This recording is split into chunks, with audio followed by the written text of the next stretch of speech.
नाथ भाई, मुझे आप ये बताइए कि श्राद्ध की महिमा अपने शास्त्रों में किस तरह वर्णित किया गया है। आज आपके आश्रम में यहाँ पे मैंने देखा और मुझे पता चला कि मुंबई में लगभग 3-4 आश्रम है, रायता है, बदलापुर, उल्लासनगर है, गोरेगांव है।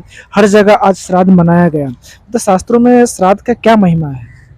देखिए, श्राद्ध पक्ष क्या है, श्राद्ध कर्म क्या है और श्राद्ध कर्म क्यों मनाना चाहिए, ये हमारे शास्त्रों में, हमारे वेद पुराण में महापुरुषों ने भूरी भूरी इसकी प्रशंसा की हुई है। क्योंकि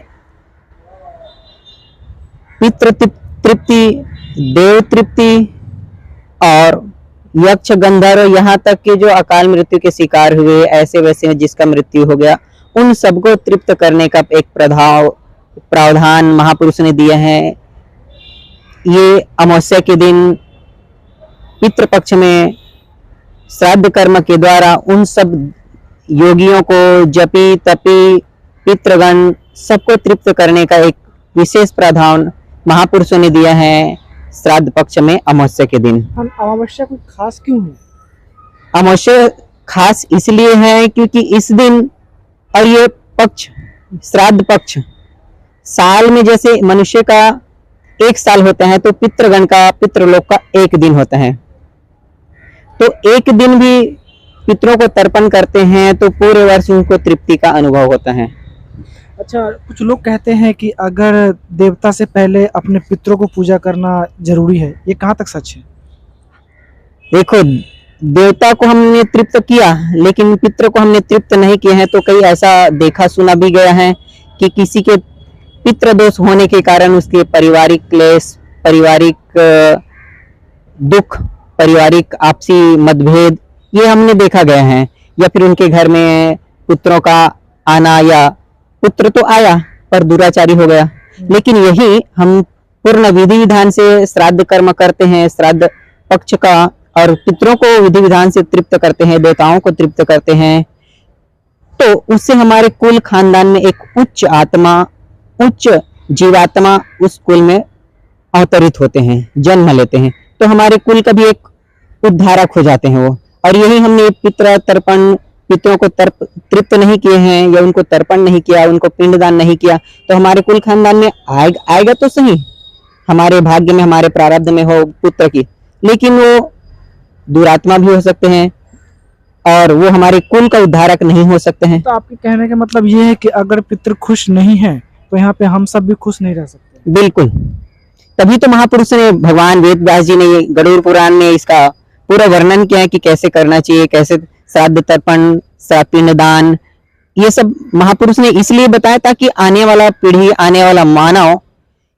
पितृ तर्पण करके, पितृ को तृप्त करके वो सुखी, सम्मानित और आनंदित रह सकते हैं। अच्छा, मैं एक आंकड़े के अनुसार आपको बता सकता हूँ कि मैंने आज से 15-20 साल पहले की बात बताता हूँ। हम लोगों ने गांव में छोटे छोटे थे, हम तो गांव में देखते थे कि जो हमारे दादा परदादा पिताजी होते थे तो वो जो है मतलब इस श्राद्ध के काल में जो है वो श्राद्ध करते थे। लेकिन आज के डेट में कोई नहीं करता है। पहले हम लोगों ने देखा था कि 15-15 दिन पंडित आते थे हमारे घर पे और श्राद्ध का कर्म करवाते थे, लेकिन आज के डेट में ऐसा कुछ बचा ही नहीं। तो कहीं तो ऐसा नहीं लगता कि ये अपने संस्कृति लुप्त होती जा रही है? देखिए, जैसे संस्कार समाज में डाला जा रहे हैं वैसा बच्चों पे उसका संस्कार देखने को मिल रहे हैं। आज कई बच्चे देवताओं को मानते ही नहीं, संतों पे उसको श्रद्धा नहीं है, गाय को माता नहीं मानते हैं। इसका कारण क्या है? क्योंकि उसको सनातन जो धर्म के ज्ञान है उसको उनसे वंचित कर दिया है। क्योंकि उसको एक अंग्रेजी पद्धति के जो मैकाले सिद्धांत हैं, जिन्होंने गुरुकुल परंपरा को नष्ट करने का, गुरुकुल शिक्षा पद्धति को नष्ट करने के लिए उन्होंने कई विशाल प्रयास किए। और आज ऐसे देखा जा रहा है पूरे दुनिया में कि कहीं कहीं कोने कोने, किसी किसी जगह पे गुरुकुल का स्थापना है। अच्छा, मेरे दर्शकों के लिए मैं सबसे अहम सवाल आपसे करना चाहता हूँ, श्राद्ध किसे करना चाहिए? मतलब कुछ मैंने सुना था कि जो किसी का अगर बड़ा बेटा है तो उसका अधिकार होता है श्राद्ध करने का, छोटे का अधिकार नहीं होता है। तो मैं जानना चाहता हूँ मैं अपने दर्शकों के लिए आपसे कि श्राद्ध तो कोई भी कर सकता है ना? श्राद्ध कोई भी कर सकते हैं और एक परिवार के सारे व्यक्ति भी कर सकते हैं। अच्छा, महिला भी कर सकती है? बिल्कुल। अच्छा, महिला, पुरुष, बच्चे, हर इंसान श्राद्ध कर्म को करने का अधिकारी है। क्योंकि उसका भी तो कहीं ना कहीं पितृ तो है ना, भले उनके पिताजी हैं, दादाजी हैं, पर उसके बाद भी तो उनके पीढ़ी है। उनके नानी के पक्ष के, नाना के पक्ष के भी उनके कुल खानदान है, और उनके दादी दादा के ऊपर का खानदान वो तो है ही, भले उनके दादाजी हैं, पिताजी भी हैं, फिर भी पोते को भी ये करना चाहिए ताकि वो, और उसके बाद ये हमारे परंपरागत है, पिता दादा परदादा, उसके बाद हमारे जो परिवार में है, हमारे रिश्ते नाते में है, उसके बाद हमारे दोस्त यार में है, या फिर कोई आकस्मिक मृत्यु में गया है, कोई आत्मघात करके गया है, या जिसको हम नहीं जानते हैं, उनको भी तृप्त करने का दिन ये सर्वपितृ अमावस्या का दिन है।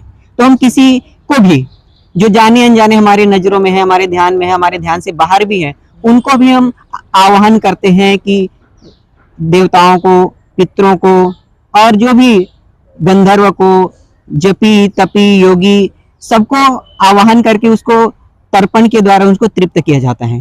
तो ये सभी के लिए सुयोग्य है और सबको करना चाहिए सर्वपितृ अमावस्या का श्राद्ध। कई लोग ऐसा भी कहते हैं कि जो एक बार गया तो फिर उसको दूसरा। हाँ, मैं इस पर इसी सवाल पे आना चाहता था कि हम लोग को जैसे पता है कि जो लोग गया अपने माता पिता को, जो अस्थि कलश होता है, वो कलश को अगर जो लोग गया पहुंचा देते हैं, फिर उसको श्राद्ध करने के ऐसा कोई जरूरी नहीं, तो ये कहाँ तक सत्य? देखिए, आज हमने भी सुना हुआ है और पंडित के द्वारा भी हमने सुना है कि जो गया जाकर के पिंडदान कर चुके हैं वो उसको भी करना चाहिए, क्योंकि उन्होंने गया में गया तो क्या किया, अपने सकाम कर्म की, अपने दादा परदादा के हिसाब से उनको पिंडदान किया, पर उसके बाद भी जो उसको उसके साइड में, उनके दोस्त यारों में, उनके रिश्ते नाते में कोई तो उनको उनका है, उनके जो श्राद्ध काल तो